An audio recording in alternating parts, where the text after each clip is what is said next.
va avoir des conséquences, et des conséquences importantes. Ça va le soumettre au code du patrimoine avec toute la protection qui va avec l'arrêté de protection émis par le ministre, avec la Commission nationale du patrimoine qui va émettre son avis, etc. Mais quand est-ce qu'on peut dire qu'un bâtiment est un monument historique?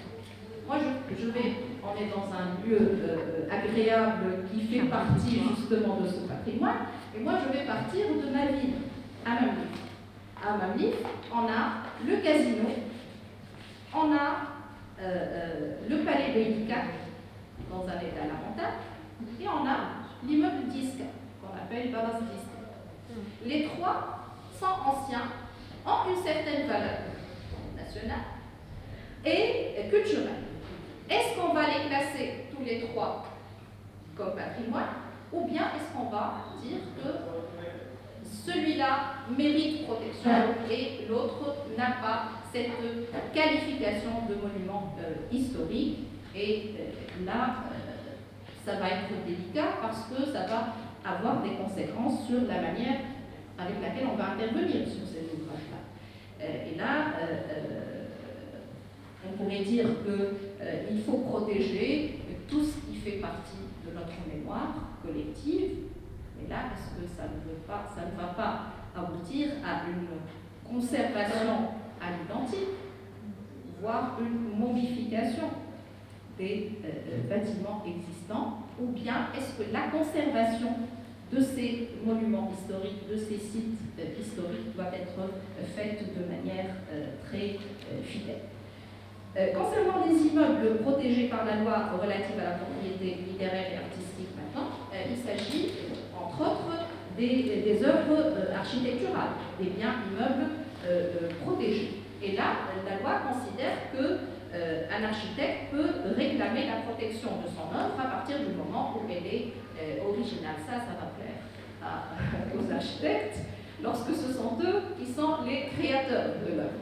Mais lorsque vous allez dire à un architecte, vous ne pourrez pas intervenir sur cette œuvre parce que c'est la propriété littéraire et artistique d'un autre, ça pourrait poser des problèmes. Ceci concernant le patrimoine matériel. Concernant le patrimoine immatériel, certains regrettent le fait de ne pas préciser expressément, utiliser expressément le terme patrimoine immatériel dans le code du patrimoine. Mais ce n'est pas grave, puisque la Tunisie a ratifié la Convention de sauvegarde du patrimoine culturel immatériel de 2003. Et lorsque la Tunisie ratifie une convention et lorsqu'elle est dûment ratifiée et signée, elle fait partie de l'arsenal juridique tunisien. Donc les deux textes convergent pour couvrir le même champ, les mêmes biens. Et elles utilisent, les deux textes, ils utilisent les mêmes moyens de protection. Ces moyens de protection concernent les conditions d'intervention sur une œuvre du patrimoine artistique d'une part et les sanctions des atteintes en cas d'atteinte à ce patrimoine.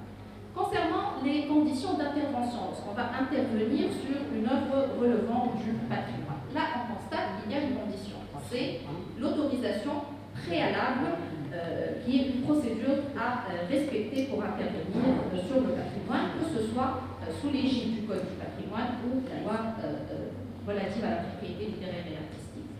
Pour ce qui est du Code du patrimoine, donc, il faut avoir l'autorisation préalable du ministre chargé du patrimoine, qui est le ministre de la Culture, dans notre cas, à chaque fois qu'il y a une intervention sur un site culturel ou même dans les périmètres du site culturel ou dans les monuments historiques. À chaque fois que vous allez démolir de manière totale ou partielle, à chaque fois qu'il y a des travaux relatifs au réseau électrique, à l'assainissement, aux câbles électriques, à chaque fois que vous allez installer des panneaux publicitaires, donc toute intervention qui risque de défigurer l'œuvre relevant du patrimoine, elle doit avoir une autorisation préalable du ministre chargé du patrimoine. Même pour les biens meubles, le Code du patrimoine exige une autorisation préalable pour l'imitation des objets protégés lorsqu'on va les utiliser à des fins commerciales. Et là, l'imitation, elle pose problème parce qu'on a un problème de qualification. Est-ce que c'est une imitation ou une falsification? La falsification est interdite, l'imitation est autorisée avec une autorisation préalable. Donc, dans le Code du patrimoine, à chaque fois qu'on va agir, il faut avoir l'autorisation préalable du ministre. Et dans certains cas, ce n'est pas seulement une autorisation, c'est un avis conforme. C'est-à-dire que ce qui va être exprimé par le ministre va être respecté quant au fond. Pour ce qui est de la loi relative aux droits d'auteur, donc elle parle des œuvres inspirées ou issues du patrimoine. Et donc là, elle exige une autorisation préalable du ministre et le paiement d'une redevance. Vous êtes dans un mariage à Djerba, vous êtes musicien, vous écoutez une chanson qui vous plaît, vous voulez reprendre cette chanson, vous voulez remixer, changer un petit peu les paroles et la mettre sur CD à mon époque, ça change, sur YouTube. Et donc, vous allez avoir des gains lucratifs, dans un but lucratif. Donc là, vous n'allez pas dire, comme disent les chanteurs tunisiens, c'est du patrimoine, ça fait partie du patrimoine commun, et donc c'est la propriété du monde. Non, il faut avoir l'autorisation du ministre et le paiement d'une redevance. Et je ne sais pas si vous vous souvenez un petit peu de la polémique qui a été suscitée par la chanson Ouies à l'époque. Donc les Rassa, les Rassa, avaient repris cette chanson. Forcément, je pense qu'ils ont respecté la procédure de l'autorisation préalable et le paiement de la redevance. Ils ont arrangé, ils ont procédé à un arrangement musical et à une reprise de certains termes de la chanson. Et là, ça devient leur œuvre. C'est une œuvre inspirée du folklore, mais c'est leur œuvre. Et donc, ils ont des droits sur cette œuvre. Et donc, lorsque Emin Afer a repris la chanson en considérant que c'est la propriété de tous, ils lui ont dit qu'il fallait demander la permission. C'est-à-dire qu'il fallait avoir l'autorisation écrite et le paiement des droits patrimoniaux. Et donc, le patrimoine, il est protégé par ce système d'autorisation préalable, même lorsque vous allez céder ces droits sur la chanson, sur la pièce de théâtre ou autre. Mais à partir du moment où vous faites l'effort, c'est une œuvre qu'on appelle une œuvre dérivée qui devient la vôtre. Et donc, on protège par la loi des droits d'auteur cette personne qui a effectué l'effort. C'est un choix qui a été fait par le législateur tunisien après la signature de la Convention de Brazzaville en 1963 et qui donnait deux possibilités, soit une protection a priori, par une autorisation préalable, soit une protection a posteriori. C'était le choix qui a été fait par les Algériens. Donc, chaque pays choisira le moyen qu'il considère le plus idoine. Donc, si on va reprendre une œuvre du folklore, il faut, folklore entre guillemets, c'est le terme utilisé par le législateur, donc, et on va payer la redevance, mais lorsque vous allez chanter par exemple cette chanson en public, c'est possible de le faire sans passer par cette procédure, c'est-à-dire que l'exécution ou la représentation de l'œuvre est possible. Donc là, on voit que la procédure est la même, c'est le fait d'avoir l'autorisation préalable du ministre chargé du patrimoine. Moi, en tant que juriste, rigoriste, conservatrice, je dirais que c'est peu qu'on devrait protéger le patrimoine de manière plus rigoureuse. Les artistes, les architectes en l'occurrence, me diraient, mais où est la création? Où est l'innovation? Comment est-ce qu'on va être figé dans ce canevas de ce qui existe déjà et on ne doit rien toucher? Où est le recréer? Donc, La deuxième manière, le deuxième moyen de protection du patrimoine par ces deux textes, c'est l'interdiction de défigurer l'œuvre, de dénaturer l'œuvre. Et là, le Code du patrimoine interdit de démolir en partie ou en totalité les immeubles protégés.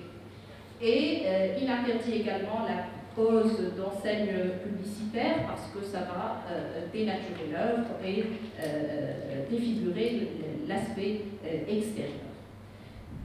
Pour la loi relative aux droits d'auteur, c'est pareil. On a ce qu'on appelle des droits patrimoniaux et des droits extra-patrimoniaux, des droits moraux. Parmi les droits moraux, c'est le droit au respect de l'œuvre. C'est-à-dire que vous, architecte, lorsque vous faites votre conception du villa, par exemple, toutes les étapes sont protégées, de l'esquisse jusqu'à l'exécution et même après cela.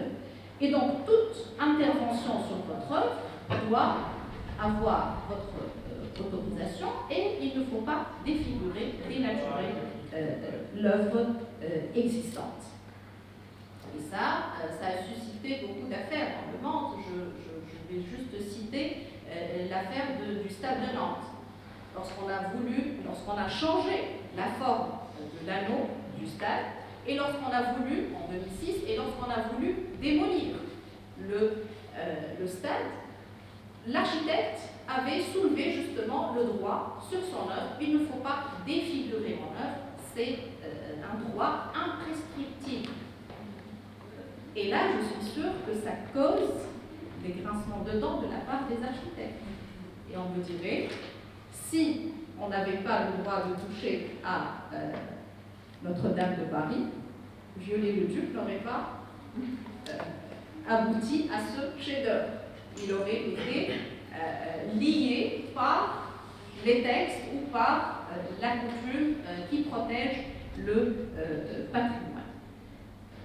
Qu'en est-il lorsque le bâtiment menace ruine? Pour les bâtiments considérés comme faisant partie du patrimoine et lorsqu'ils constituent une menace, qui vont être qui sont dans une situation de vétusté avec un danger imminent de démolition, il faut informer le ministre et il ne faut rien entreprendre jusqu'à l'intervention de l'autorisation du ministre, à l'exception des travaux de consolidation.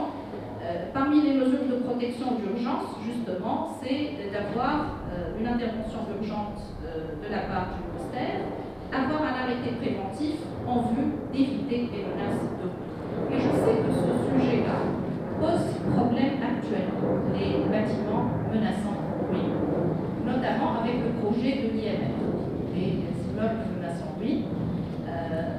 Il y a eu un projet en 2018 qui, dans la version de 2018, il essaye de légiférer en matière d'immeubles menaçant ruine. Il donne la possibilité de restaurer, de transformer, voire même de démolir de manière totale ou partielle. Et là, dans la version de 2018, les œuvres relevant du patrimoine faisaient partie de ce texte, c'est-à-dire qu'elles étaient sous l'égide de ce texte, donc on pouvait restaurer, transformer, démolir. Dans la version de 2024, qui est actuellement devant le Parlement, on a exclu les œuvres relevant du patrimoine du champ de cette loi. Et donc, ces bâtiments-là, ces immeubles menaçant ruine, restent soumis au Code du patrimoine. La proposition de l'Ordre des architectes concernant ce projet de loi de 2024, c'est d'essayer d'inclure dans le champ du projet de l'IMF les bâtiments, les monuments historiques qui datent du 19e et du 20e siècle.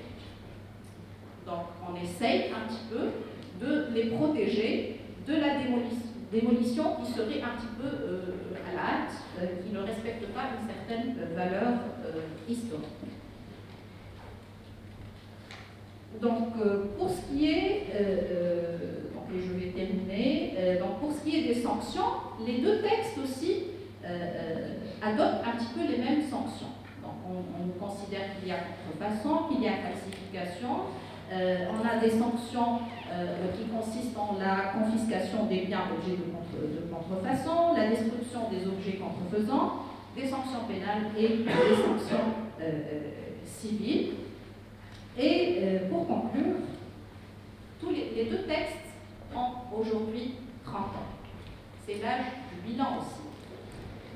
Est-ce qu'elles ont réussi, ces deux lois, à protéger le patrimoine? Il faut noter que la protection existe à travers l'autorisation préalable, à travers l'interdiction de dénaturer l'œuvre, avec les sanctions infligées par les deux textes. Est-ce que ces deux textes, est-ce que cette protection est suffisante, je dirais que c'est une protection limitée. Moi, en tant que juriste, je sais que pour d'autres, il faudrait que ce soit différent. Peut-être qu'il y aurait des voix qui diraient qu'est-ce qu'on veut dire par la protection du patrimoine? Est-ce une sacralisation du patrimoine? Est-ce une conservation à l'identique? Est-ce une protection? Bon, un juste milieu entre les deux, ça se discute. En tout cas, ces deux textes, à l'âge de 30 ans, auraient besoin, sinon d'une chirurgie esthétique lourde, du moins d'un lifting ou d'une cure de jouvence. Je vous remercie.